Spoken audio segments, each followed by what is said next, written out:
আসসালামু আলাইকুম প্রিয় ভিউয়ার্স, এই যে আপনারা যে বট গাছটা দেখতে পাচ্ছেন, তো আসলে এই বট গাছের বয়স কত হবে আসলে আমি জানি না। আমি ছোট থেকে বড় হয়েছি তখন থেকে আমি এই বট গাছটা দেখতে পাচ্ছি। আসলে এই বট গাছের বিষয় হচ্ছে, আপনারা যদি দেখতে থাকেন, এখানে দেখেন অনেকগুলো গাছ, দেখেন আপনারা কতগুলো গাছ, একটা দুইটা তিনটা চারটা পাঁচটা ছটা সাতটা আটটা, প্রায় 8 9 10টার মতো হবে। আসলেই আমি ছোট থেকে বড় হয়েছি, হাতে আমি জানতে পারি না এটার মেইন গাছ কোনটা। এই গাছগুলো মেইন গাছ কোনটা আমি অনেকের সাথে কথা বলছি, তারাও বলতে পারে নাই। আসলে এখানে দেখতেছি কিছু ভাইয়েরা আছে, এই পাশে দেখি তারা বলতে পারে কিনা। আসসালামু আলাইকুম ভাই। ওয়ালাইকুম আসসালাম। কেমন আছেন ভাই? আলহামদুলিল্লাহ ভালো। ঈদ মুবারক। ঈদ মুবারক। তো আসলে এই গাছ সম্পর্কে কিছু জানতে চাই। এই গাছটা আমাদের অনেক আগে, আমরা জানি না গাছটা, আমরা দেখি আমাদের বাপ দাদারা দেখছে।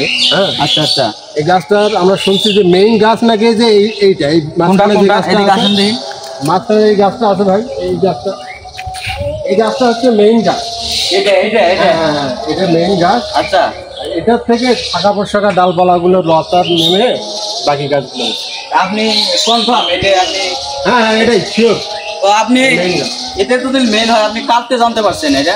আমাদের বাবা আছে, আচ্ছা, তার বাবা ছিল, তাদের মাধ্যমে তারা জানছে, আমার বাবাদের কাছ থেকে আমরা জানছি। তো আপনারা দর্শক, আপনারা দেখেন গাছটা, দেখেন আপনি কিন্তু ভেতরে দেখেন একবারে কিন্তু ফাঁকা, আপনি দেখেন একবারে ফাঁকা ভেতরে, মানে ভেতর এটাই হচ্ছে মেইন গাছ। তো আমরা বড় ভাইয়ের কাছ থেকে জানতে পেলাম।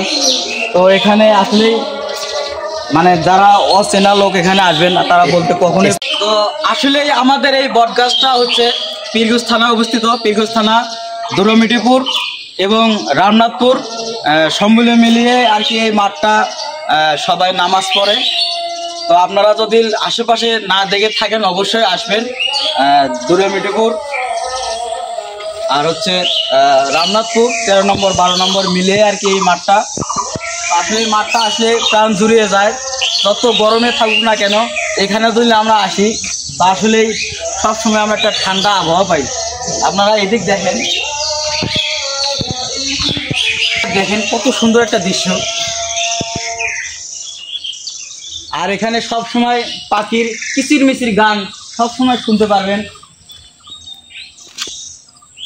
তো আজকে আসলে এই বিষয় নিয়ে আপনাদেরকে ভিডিওটা করছি, আপনাদেরকে দেখানোর জন্য। তো আমার কাছে অনেক ভালো লাগছে। তো আসলে আপনাদের কাছে কেমন লাগছে জানি না, অবশ্যই জানাবেন।